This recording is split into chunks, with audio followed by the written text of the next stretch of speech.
आजा विष्णु। मान लीजिए कि अगर आप सब जगह आए, यहाँ कोई नहीं आता, बहुत कम लोग आते हैं। आएंगे महात्मा के यहाँ से या उधर चले जाएंगे, लेकिन यहाँ पर कम लोग आते हैं। जिसकी भाव प्रेम या विशेष ये संकल्प लेकर चलता है कि हम हर संत महात्मा के कुटी पर जाएंगे और दर्शन करेंगे, वही आ सकता है। देखो, आप मिठाई तो बांटने ही डेली, मिठाई भी लगता है खाने में।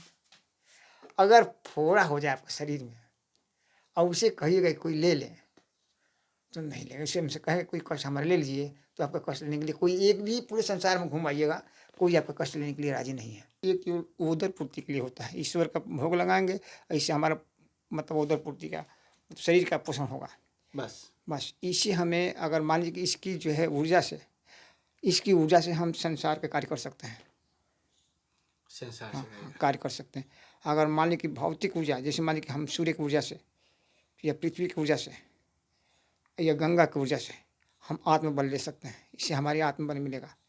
तो आत्मबल से हम ले करके ईश्वर का ही पास जा सकते हैं। हमारी अगर भजन या आप भजन अगर सत्य है, ईश्वर में हम भजन लीन है, तो हमारी जो आत्मा में जो है उनकी छवि और उनकी शक्ति दिव्य रूप से अपना दर्शन देंगे।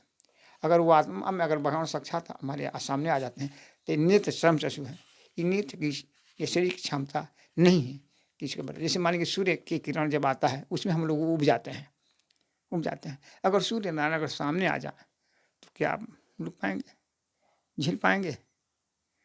तो ये आत्मा मान लीजिए सूर्य से कई गुना उनमें पावर है कि जो सूर्य का स्थापना कर सकता, चंद्र का स्थापना कर सकता, उसके अंदर कितना पावर होगा बताइए।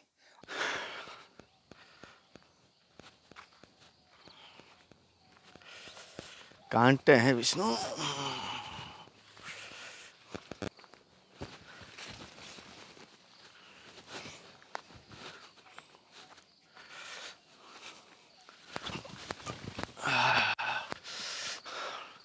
आजा विष्णु। नमस्कार श्रोतियों, राधे राधे, जय गुरुदेव, जय श्री कृष्णा। आप सभी का दोस्त, संतों के चरणों का दास, मैं कन्हैया शर्मा एक बार फिर संतों की सीरीज में, धर्म की यात्रा में आपको दिव्य त्यागी तपस्वी संतों के दर्शन करा रहा हूँ। आज जिन संतों के दर्शन करा रहा हूँ, उन संत के दर्शन इतने दुर्लभ है, आप देख कर ही आप सोचने लग जाएंगे कि इन संतों के दर्शन एक बार करने चाहिए जीवन में। लेकिन कुछ संतों के एड्रेस नहीं बताता हूँ, इसलिए माफ़ी चाहता हूँ, क्योंकि कुछ असामाजिक तत्व के लोग वहाँ पहुँच कर उन संतों के पास, जिन संतों के मैंने पिछली बार एड्रेस बताया ना, उन संतों के पास जाके बहुत परेशान कर रहे हैं। चाहे किसी सामाजिक समस्या लेके, चाहे सट्टे के नंबर के पीछे, चाहे बहुत सारे हो। तो संतों ने कहा, कोशिश करें कि एड्रेस गुप्त रखे कन्हैया। तो मैंने कहा महाराज जी आपकी आज्ञा होगी वैसे करेंगे। और जिन संतों के दर्शन अभी हम करने चल रहे हैं, ये कहूँगा आप उनका त्याग देखकर, उनकी तपस्या देखकर हमारा एक जीवन धन्य मानता। उनके दर्शन हुए, उनकी सत्संग मिल रही है, लेकिन वो सत्संग इतने ध्यान में बैठते हैं। वो 24 घंटे में से समझ लो 19 घंटे 20 घंटे तो वो भजन में बैठते हैं, और 4 घंटे में से 1-2 घंटे सोते हैं, बाकी भोजन बनाते हैं, थोड़ा 2 घंटे ठाकुर जी के प्रसाद, उसी समय हमें बात होगी। ये उन्होंने दिया, इसी समय में कल आया तो उन्होंने ध्यान में थे, तो उन्होंने कहा भोजन बनाते समय या थोड़ी जो नित्य क्रिया होता है उस समय थोड़ी सी बात कर सकते हैं। तो मैंने उसी समय सोचा कि उनके दर्शन करें। अब उनके दर्शन करने चल रहे हैं। आप सभी को हमारी धर्म की यात्रा कैसी लग रही है, मुझे कमेंट करके बता रहे हो ना, कैसी लग रही है? अच्छी लग रही है? परिवार के साथ शेयर कर देना। अगर चैनल को सब्सक्राइब नहीं किया कर दो, जिससे मेरा हौसला बढ़े। कुछ नहीं कह रहा हूँ, और मैं किसी से कुछ नहीं चाहता है, और बस यही चाहता हूँ कि सबको ये शरीर काम आ सके। आप सभी के इस दास से कोई गलती हो तो माफ़ कर देना, लेकिन आप सबसे कहूँगा धर्म की यात्रा में क्या सुधार करना चाहिए, क्या बात है आपकी, या कोई सवाल हो तो कमेंट करो। स्क्रीन पर व्हाट्सएप नंबर दिए हुए, उस पर मैसेज करो। कोई नहीं, मैं आपको बड़ा भाई मानता हूँ, अपने गार्जियन मानता हूँ, आप कीजिए। मेरे में कमियाँ हैं, कमियों का एक पुतला हूँ, तो कर दीजिए। और दोस्त गलती माफ़ कर देना। आजा विष्णु। अबे विष्णु, थोड़ा सा पहुँच गए लगी बगी तो आजा।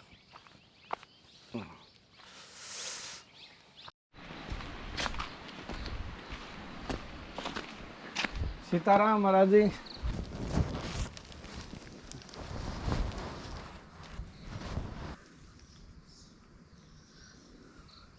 चना मत मिलेगा ठाकुर जी, ठाकुर जी का।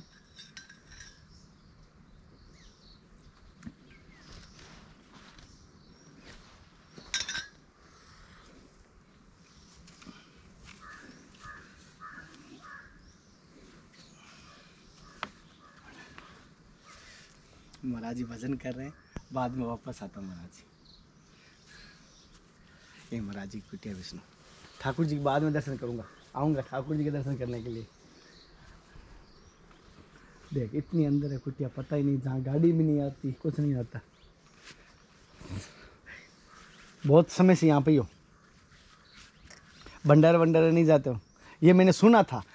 साथियों, जो महाराज जी की कुटिया के मैं दर्शन करा रहा हूँ, वो महाराज जी के दर्शन करवाए हैं। और ये जंगल में त्याग और तपस्या का प्रतीक मैं बताऊं, और जो करुणा का हृदय होता है वो हर रियल में संतों में देखने को मिलता है। मैं आपको महाराज जी की संतों की कुटिया दिखाऊंगा, और विष्णु भाई से निवेदन करूंगा संतों की एक बार कुटिया दिखा दे बाहर से।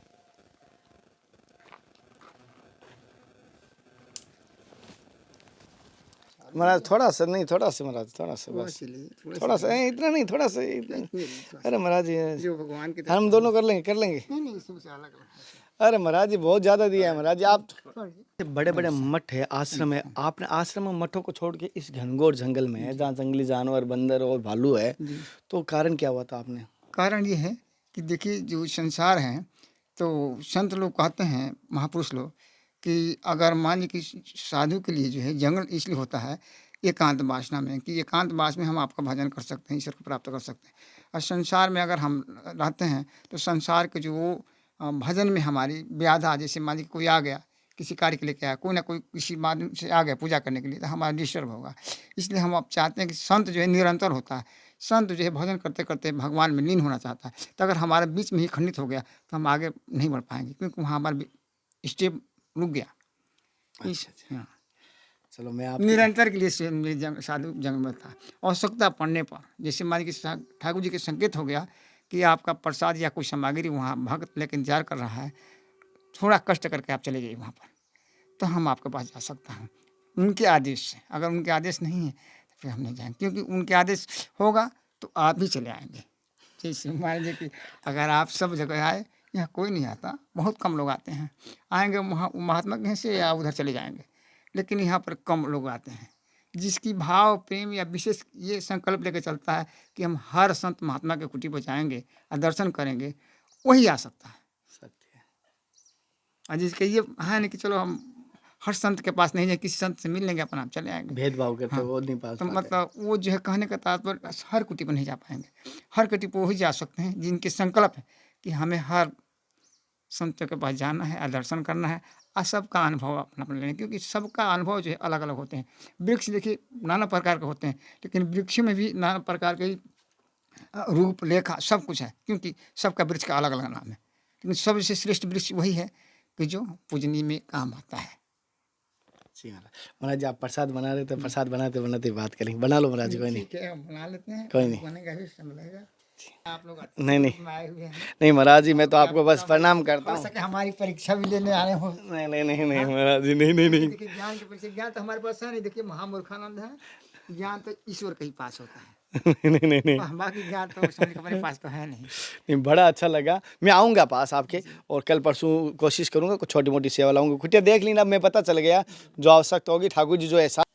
महाराज जी, आपके त्याग और आपका निर्मलता और करुणा मैंने ऐसी है ना, अब ईश्वर ही जानते हैं, अब उनकी मैं सिवा अपने आप को रोका है, आप समझ पाए होंगे 2 बार, अपने आप को रोका है मैंने इस हम सत्संग, आपका भाव प्रेम मतलब दिखने में आ रहा है, मतलब त्याग समझने में भी आ रहा है जी, मतलब इतना त्याग और इतनी गुरु कृपा की पर ठाकुर जी के प्रति भाव, आपको भी ऐसा हृदय में लगता है कि मेरी तरह भाव अच्छा लगता है कि क्योंकि कहने का तात्पर्य राम की चर्चा हो रही है हमारे। जैसे एक पक्ष मतलब एक पक्षी हो, एक ही पक्षी फिर दूसरा रूप लेकर धारण करके आ गई, तो समझ ले कि उसकी हमें तो ये दिख रही है ना कि पक्षी तो एक ही है पर 2 रूप धारण कर लिया है। हाँ, क्यों? हमारी बात जानने के लिए, अपनी बात जनाने के लिए, इसलिए जो उस पक्षी को तो हम पहचान ही रहे हैं कि ये 2 रूप धारण किया है पर है एक। बस दास हूँ, बस महाराज जी दास हूँ, दास के नाम से सब जानते हैं। बस महाराज जी, बहुत अच्छा लगा आपका भोजन प्रसाद का दर्शन किया, और आप आ रहे हैं, और बना लीजिए महाराज जी, अगर कोई मेरे लाई कोई सहयोग हो तो मैं कर देता हूँ। बस आपका तो बस इतनी प्रेम है कि सोचो क्या, इसी बड़ा कोई सोचो कि नहीं है। ये सबसे बड़ा धन संपत्ति। इस ये संपत्ति से मतलब संसार की संपत्ति अगर जाएंगे बांटने के लिए तो 1 से 2 घर खत्म हो जाएगा। अच्छा। लेकिन अगर ये प्रेम बांटिएगा ना, तो ये पूरे संसार बांट के भी चले आइएगा फिर भी खत्म नहीं होगा, उतना का उतना बना ही रहेगा, घटेगा नहीं। घटेगा नहीं। ये क्या बात की महाराज, प्रेम कभी घटेगा नहीं, ये जो संतों का है। जी। एक हम पहले गाजियाबाद में शिव मंदिर में रहते थे, तो एक मुसलमान ने हमसे गोली मतलब जो है मिला करता था रोज। तो एक प्रसंग किया उसने, कहा कि महाराज जी हम तो जात के मुसलमान हैं, लेकिन आप मतलब जो है आप संत हैं और जो है भगवान का पूजा करते हैं, लेकिन ऐसी बात बताइए जिससे कि मतलब हम भी थोड़ा अपने मस्जिद में कहा करेंगे। तो हमने कहा कि देखो, आप मिठाई तो बांटने हैं डेली, मिठाई भी लगता है खाने में, अगर फोड़ा हो जाए आपके शरीर में और उसे कहिएगा कि कोई ले ले, तो नहीं लेगा। उसे हमसे कहे कोई कष्ट हमारा ले लीजिए, तो आपका कष्ट लेने के लिए कोई एक भी पूरे संसार में घुमाइएगा, कोई आपका कष्ट लेने के लिए राजी नहीं है। अगर लड्डू बांट रहे हैं तो पूरे संसार भी बांट अगर देने जाएंगे तो बीच में खत्म हो जाएगा, किसी को नहीं बांट पाएंगे। और देखिए फोड़ा जब हुआ आपको कष्ट हुआ तो कोई नहीं लिया, अब मीठा लेने के लिए सब आ गए। तो इसलिए समझ लीजिए कि भगवान का जो नाम है वो ऐसा मीठा है, ऐसा मीठा है कि वो अगर उसका चख लीजिएगा ना फिर संसार फीका हो जाएगा। सब संसार में बांट भी आइएगा ये मीठा फिर भी खत्म नहीं होगा। तो उन्होंने कहा कि ठीक है, आज के बाद महाराज जी हम अपने जो है मदरसा में इस प्रवचन को कहा करेंगे। तो रोज मिलते थे, रोज हमको बताते महाराज जी हम आपका सत्संगत कहते हैं तो सब लोग बड़ाई करते हैं। महाराज जी जैसे आपके जीवन का मूल मंत्र क्या निकला आपका, सारांश एक होता है ना कि एक, जैसे अभी आपने बताया ये मीठे वाली, तो एक सारांश मूल मंत्र बताइए जीवन में जिसको कहा जाता है महामंत्र की तरह बने आपका, बताओ जीवन का। जीवन का तो महामंत्र समझ लीजिए जब हमारा प्रेम हो गया राम में, तो इससे बड़ा कोई महामंत्र कौन हो सकता है। अगर कोई करना चाहिए, कोई आपके जीवन का अनुभव करना चाहिए, एक लाइन बताइए। ये इसका जीवन के ये जो है चरित्र है, जो है आपका संसार में आपका चरित्र, आपका स्वभाव जो है एक स्थान पर कहीं एक जगह ढल गया। ये स्वभाव समझ लीजिए कि इसी ही आचरण को, ये सबसे बड़ा स्वभाव ये है कि आपको भगवान के चरण में लग गया, राम जी के चरण में लग गया। यही आचरण, इस शरीर का आचरण के लेकर क्या करें, शरीर क्या है जानते हैं, ये शरीर एक नश्वर चीज़ है। इसका आचरण समझ लीजिए कि क्या है, इसका समझ लीजिए कि कहीं भी अगर मान लीजिए किसी भी मार्ग में आप जा रहे हैं तो इसमें भय रहता है कि हम इसे ठोकर न खा जाए। अगर इस शरीर को ही, इस आचरण को अगर भगवान के चरण में समर्पित कर देंगे आप, अगर वो भी आप आपके साक्षी हो जाएंगे तो जहाँ भी आप जाएंगे इसको संभालने वाला कोई और है ना भी है। तो महाराज जैसे इस जंगल में आपकी गैस अभी कौन भरता है, कोई पहले का लाया हुआ है, अभी लाया है क्या चीज़ गैस? गैस, ये किसी ने आया था जैसे महापुरुष, जिससे तो उन्होंने घूमते पड़ता है, तो बोले कि महाराज जी आपको बहुत कष्ट हो रही है, इसलिए जो थोड़ा जो है हम आपको सेवा करना चाहते हैं। हमने कहा क्या सेवा करोगे, तो बोले कि हम यही सेवा करते हैं कि आपको सुविधा हो जाए। तो उन्होंने दे दिया। अच्छा, जी आप अकेले रहते हो इस पेटी जी। में? और कौन चीज? देखिए अकेले में क्या होता है, अकेले में आपको ये अनुभव होगा कि अगर हम अकेले हैं तो हम अकेले हैं कि हमारे साथ कोई है। तो इस अकेले में आपका आभास कभी नहीं होगा राम जी रहते हैं, लगता है कि मतलब ये आभास होगा कि हमारे पास और एक पुरुष है, राम जी हैं। अगर अकेले में है तो आपको कभी अकेले में आभास नहीं होगा कि हम अकेले हैं। क्यों कि आपका ऐसा ऐसे प्रभावशाली व्यक्ति अगर से आपके सामने, जिससे कि उसे आप अनुभव से बात भी कर सकते हैं, सुन भी सकते, वो भी उनकी बात भी सुन सकते हैं। आप अकेले आपको अनुभव अनुभव नहीं होगा कि हम अकेले हैं। हम अकेले रहते हुए भी हम ये देखते हैं कि हम अकेले नहीं हैं, हमारे साथ और कोई भी है। अच्छा, देखने में नहीं आएगा लेकिन साथ में होगा। होगा।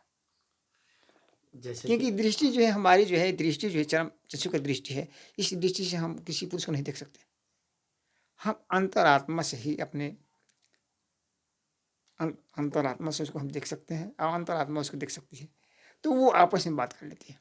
अच्छा, जी जैसे कि महाराज जी का ये सत्य बात है। महाराज जी आप प्रसाद बना लीजिए, फिर सत्संग लूंगा मैं, अभी आपके बाद आने बढ़ेंगे। भोजन प्रसाद बना, कभी आपको ऐसे कभी कम नहीं पड़ता या कहीं ठाकुर जी की भूखे सोना पड़े, कभी ऐसा नहीं, ऐसा है कभी नहीं होता? ये अगर मान ली कि सच्चे भाव से हमारा सच्चा प्रेम है भगवान से, हम्म, तो भगवान जो है सत्य का परीक्षा लेते हैं। जब अच्छा। हमारे पास सत्य है तो ईश्वर हमको कभी धोखा नहीं रखेगा। ईश्वर पर हमको विश्वास है कि ईश्वर जो है हमारा ईश्वर है, हम ईश्वर के हैं। हम्म, तो ईश्वर ये देखते हैं कि जब हम जिस चीज़ करते हैं तो उसका पहले हम आहार की व्यवस्था करते हैं। ईश्वर स्वयं व्यवस्था करता है। इसीलिए और जिसके अंश में भगवान लिखे होंगे तो आप जिसके अंश में कि वहाँ पहुँचाना है तो आपके माध्यम से स्वयं जो है भगवान साक्षी होकर के आपको इस स्थान तक ले आएंगे हम। अच्छा। और जो आपके जब जब यहाँ भगवान लिखे होंगे कि आपको खाली वहाँ नहीं जाना है हाँ। केवल दर्शन के लिए, आपको जाना है तो कुछ सामग्री प्रसाद लेके जाएंगे, कुछ प्रसाद वहाँ भोग लगाएंगे, जो प्रसाद का भोग लगेगा उस प्रसाद से आपका कल्याण हुआ, मतलब आपका कल्याण हुआ। जैसे गुरुजी कह रहे हैं, बड़ी बात कह रहे हैं कि जैसे किसी के घर गुरुजी के यहाँ संतों के यहाँ खाली नहीं जाया जाता, तो वो जो कुछ लेके जाता है ठाकुर जी का प्रसाद होता है और उससे हमारा कल्याण होता है। आपका कल्याण के लिए जो है उस प्रसाद से आपका जीवन जो जैसे मान लीजिए भौतिक पदार्थ हैं शरीर पोषण के लिए होते हैं, और जो है सत्य का जो ईश्वर का संग होता है ये आत्मबल होते हैं, मतलब आत्मा के कल्याण के लिए ईश्वर जो है अपने आत्मा का कल्याण करता है। अच्छा जी, ईश्वर अपना आत्मा का कल्याण कल्याण करता करता है। है। जैसे महाराज जी, ईश्वर आत्मा का कल्याण करता है, और कैसे पहचान सकता है मनुष्य अपने आप को, कैसे पहचान सकता अब है? मनुष्य अब ऐसे पहचान सकता है कि अगर भजन आप भगवान के कर रहे हैं या साधु के संग कर रहे हैं तो आत्मा जो है बलिष्ठ होता है, तो आत्मा अंतर से आपको आभास कराएगी। अच्छा, आत्मा अंतर से आभास करा देगी। करा देगी, मतलब अपने रूप का ज्ञात कराएगी आपको। अच्छा, जब अपने रूप का ज्ञात कराएगी तो उसके माध्यम से आप ईश्वर को प्राप्त कर सकते हैं। महाराज जी, जैसे आप दोनों टाइम भोजन प्रसाद बनाते हैं? एक टाइम बनाएंगे, एक टाइम बनाते एक हैं, टाइम एक टाइम पाते हैं, एक टाइम बनाएंगे, एक टाइम पालेंगे, शाम को टाइम अपना ध्यान भजन में करेंगे। तो ज़्यादा टाइम नहीं लगे भजन में, खराब नहीं हो भोजन में। जी एक एक उदर पूर्ति के लिए होता है, ईश्वर का भोग लगाएंगे, ऐसे हमारा मतलब उदर पूर्ति का शरीर का पोषण होगा। बस बस इसी हमें अगर मान लीजिए कि इसकी जो है ऊर्जा से, इसकी ऊर्जा से हम संसार के कार्य कर सकते हैं। संसार हाँ, से कार्य कर सकते हैं। अगर मान लीजिए कि भौतिक ऊर्जा, जैसे मान लीजिए कि हम सूर्य की ऊर्जा से या पृथ्वी की ऊर्जा से या गंगा की ऊर्जा से हम आत्मबल ले सकते हैं, इससे हमारी आत्मबल मिलेगा। तो आत्मबल से हम ले करके ईश्वर का ही पास जा सकते हैं। आत्मबल से भी ईश्वर के पास जा सकता हाँ, है। ईश्वर के पास सकते और ये जो भोजन होता है बस भौतिक और हैं। मतलब ये शरीर पोषण के लिए होगा, शरीर मतलब पोषण की भौतिक मतलब संसारिक हाँ, संसारिक कार्य करने के लिए आपको यहाँ के लिए जो है ये बल देगा आपको। संसारिक कार्य करने के कार्य, लिए जो नित्य नॉर्मल ठाकुर जी की पूजा हो गई, इधर जी पानी लाना हो गया, वो जी जी, मतलब संसार के कार्य करने के लिए भौतिक पदार्थ कार्य करेगा आपको। जैसे ये शरीर मिल गया तो यहाँ दिख रहा है कि हमारी आपकी शरीर है। हम्म, अगर शरीर रहते हुए भी आत्मा आपको नहीं दिख रही है कि हमारी आत्मा है कहीं, इस शरीर के अंतःकरण में कहीं भी आपको नहीं दिख सकती कि हमारी आत्मा ये है, उसका पहचान आपका कोई नहीं है, उसको ज्ञात नहीं है आपके पास। अच्छा। उसका ज्ञात जब होगा जब ईश्वर का भजन करेंगे, संतों के सानिध्य में जाएंगे, कोई ऐसा संत मिल गया आपको महापुरुष, उसके द्वारा अभ्यास से आपको आशीर्वाद से ही हो सकता है। विश्वास हो सकता है। महाराज जी, आप 15 वर्ष से इस जंगल में हो और आपकी कुटिया एकदम घनघोर जंगल में आती है, ना कोई गाड़ी दे मुश्किल से आती है और कोई साधन नहीं, तो कैसे यहाँ पर व्यतीत होता है जीवन? यहाँ पर देखिए, अगर मान लीजिए कि भौतिक पदार्थ अगर गाड़ी से न आए तो ईश्वर हमारे साथ रहते हैं, ईश्वर आपके साथ। साथ रहेंगे। ईश्वर हमारे साथ रहेंगे, उनकी कृपा से समझ लीजिए कि अपना जितनी भी संसार की जो आवश्यकता पड़ता है वो ईश्वर के माध्यम से यहाँ तक पहुँच जाएगा। तो जब उसको पहुँच जाएगा तो हम ये समझ लेंगे कि ईश्वर के माध्यम से यहाँ पहुँच गया है तो ईश्वर अपने लिए मंगाया है, तो उसको हम समर्पित करेंगे। जब उसको हम समर्पित कर देंगे तो ईश्वर की अनुमति से उसको अपनी सेवा में ले सकते हैं। वाह महाराज जी, महाराज जी इतना भाव ईश्वर के प्रति। और जैसे आप महाराज जी क्या, माफी चाहता हूँ, बहुत सारे ईश्वर कहते हैं ब्रह्मा विष्णु महेश कृष्ण राम, तो आप किसको निराकार को मानते हैं? महाराज जी हम तो समझ लीजिए कि देखिए कम शंकर द्रोही ममदास कहावा सो नर मुझ सपने नहीं पावा। शंकर भगवान कहते हैं, विष्णु भगवान कहते हैं कि अगर जो शंकर का द्रोह करके चाहे कि हम विष्णु को प्राप्त कर लें तो ऐसा असंभव है। शंकर का। हाँ, तो कहने का तात्पर्य देखिए शंकर में ही राम है और राम में ही शंकर है। जैसे हनुमान जी हैं, हनुमान जी में राम हैं। जैसे मान लीजिए पवन सुत पावन नाम सुमिर सुमिर अपने बस करी रखे राम, तो अपने हृदय में जो है राम को रखे। तो जैसे मान लीजिए कि गंगा में अगर कोई नदी मिलती है तो उसका अस्तित्व समाप्त हो जाता है, वहाँ गंगा ही कहा जाएगा आपको। गंगा ही कहा हाँ, जाएगा। कहा जाएगा। अगर यही गंगा समुद्र में जाकर समाहित हो जाती है तो उसे गंगा नहीं कहा जाएगा, वहाँ समुद्र कहा जाएगा, महासागर कहा जाएगा। इसी तरीके से ईश्वर के भजन करने वाले ईश्वर में हो जाते हैं। तो ये आपको नहीं मालूम चलेगा कि हम राम हैं या कृष्ण हैं, हनुमान है या शंकर है, ये सब एक हो जाते हैं, सब एक ही स्वरूप है। तो महाराज जी कभी कभी ये मन में सोचता हूँ, महादेव राम जी की पूजा करते हैं, राम जी को प्रसन्न करते हैं, राम का नाम लेते हैं, और राम जी शिव जी का नाम लेते हैं, महादेव का नाम लेते हैं, तो एक दूसरे का पूरक एक ही है, एक ही है। एक बोला हमारे संस्कार में मतलब दिखाई नहीं दे रहा। हाँ, कहने का तात्पर्य दोनों का पूरक एक होता है, दोनों एक करके पूर्ण हो जाते हैं। दोनों एक होके पूर्ण होता है। मतलब राम और शिव अगर दोनों का नाम एक साथ हो तो पूर्ण है वो। वाह, बड़ी बात। देखो महाराज जी, अब बहुत बड़ा। महाराज जी जैसे आप यहाँ पूरा बच्चापन से सन्यासी या ब्रह्मचारी, नहीं जी, मतलब बाल्यावस्था तो तक हम नहीं है, गृहस्थ का पालन करके आए? मतलब गृहस्थ ये मतलब हम बाल पसी पालन करके आए थे। वानप्रस्थ का पालन। हाँ, पाल किए थे। मैंने पहले सर्विस किया था। अच्छा। सर्विस छोड़ कर के हमें जो है क्या सर्विस किया अंतरात्मा में हमको ये हो गया कि संसार में केवल ईश्वर ही है। ईश्वर को छोड़ कर के हम यहाँ लगे हैं तो हमारा जीवन व्यर्थ चला जाएगा। क्या सर्विस करते थे? मतलब प्रभु ट्रांसफार्मर विभाग का कंपनी प्राइवेट थी। सर। हाँ, गाजियाबाद में रहती थी। अच्छा। उसमें हम किए हैं कुछ 10 साल। तो ऐसा क्या भाव आया बेरा? हमारे अंदर हमारे अंत ऑटोमेटिक भाव उत्पन्न हो गया कि उसमें से हमें जो है जो पहले हम पूजा करते थे सही घर में। घर में, तो एक शंकर भगवान को वहाँ स्थापना हो गई जहाँ हम नौकरी करते थे वहीं। तो हम उसी दिन से संकल्प लिया कि हम शंकर भगवान की पूजा करेंगे। और जो वहाँ की कमेटी थी वो बोली कि हम आपका सब सेवा करेंगे, उनकी सामग्री की है उस सामग्री हम व्यवस्था करेंगे, आप पूजा करेंगे। उसी दिन से हमारे मन में ये आ गया कि हम अब नौकरी छोड़ के भगवान का पूजा करेंगे, शिव जी की। अच्छा। उसी दिन से हमारा वैराग उत्पन्न हो गया। तब से हम कंपनी में गया नहीं।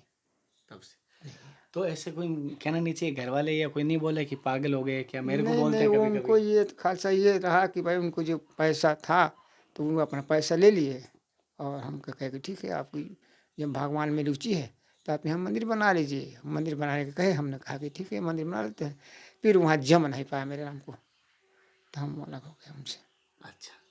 तो महाराज जी इतने समय से आप जंगल में हो तो कैसा अनुभव हो रहा है? कैसी हमको ये अनुभव हो रहा है अभी तक भी कि मतलब जो है हमने जो छोड़ करके यहाँ पर आ गया तो हमारी आत्मा यही कहती है कि अगर भगवान के प्रति हमारा प्रेम है तो हमारी आत्मा यही कहती है कि ईश्वर के भजन से उसका बल हमको आत्मा में जो मिलता है उसके बल से हम ईश्वर के पा करके हम ईश्वर के सानिध्य में अपनी निछावर हो जाएंगे। मतलब भगवान हमको अपना लेंगे, फिर हमको ये मृतलोक में जो है आना और जाना से। अच्छा, विष्णु डायरी देना। महाराज जी जैसे कि मैं एक चीज़ जानना चाहता हूँ, जैसे आपको कभी राम जी ने कभी महादेव ने दर्शन दिए आपने? देखिए, महादेव जी या राम जी की जो बात आप बता रहे हैं तो महादेव जी या राम जी कोई मनुष्य तो है नहीं साधारण जो कि मतलब हमें इसी रूप में आएंगे। हाँ, हमारे अगर भजन या आप भजन अगर सत्य है, ईश्वर में हम भजन लीन है तो हमारी जो आत्मा में जो है उनकी छवि और उनकी शक्ति दिव्य रूप से अपना दर्शन देंगे। अगर वो आत्मा में अगर भगवान साक्षात हमारे सामने आ जाते हैं तो नेत्र श्रम चक्षु है, ये नेत्र की ये शरीर की क्षमता नहीं है कि इसको बता। जैसे मान लीजिए सूर्य की किरण जब आता है उसमें हम लोग उब जाते हैं। अगर सूर्य नारायण अगर सामने आ जाए तो क्या आप रुक पाएंगे, झेल पाएंगे?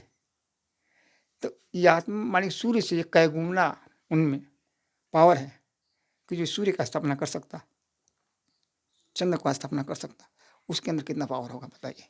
और अगर उस हाइड्रोजन जो है इस सामने आ जाए तो क्षमता नहीं है रुकने का, इस आत्मा को सहन क्षमता नहीं है। इसलिए जो है आत्मा ऑटोमेटिक व्याकुल होकर मूर्छित होकर उनके चरण में चला जाएगा, रुक नहीं सकता यहाँ पर।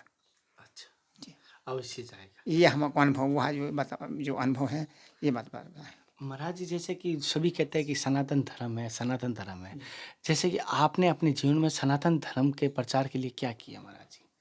मैंने तभी कुछ नहीं किया महाराज जी। सनातन धर्म प्रचार के लिए हमने केवल साधना के पक्ष में लगा है कि जो हमारी साधना परिपक्व हो जाए, हम साधना कर लें कि ईश्वर की हम प्राप्ति के लक्ष्य में लगे हैं। कि सनातन धर्म हमारा जो है केवल कहता है कि सनातन धर्म की जय, इसलिए बोलते हैं कि सभी सनातनीय हैं।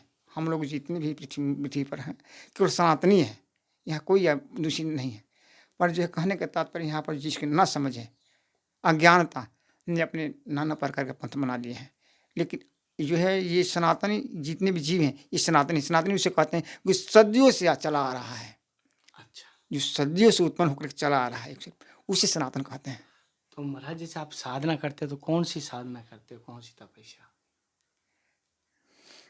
हम तो मेरे राम तो मान लीजिए कि राम जी की साधना करते हैं। राम जी की साधना जी करते हैं। अच्छा, जी मतलब जो और जिन लोग को हम लोग को गुरु पराम से मिला है उसकी हम साधना करते हैं, उसके भजन करते हैं।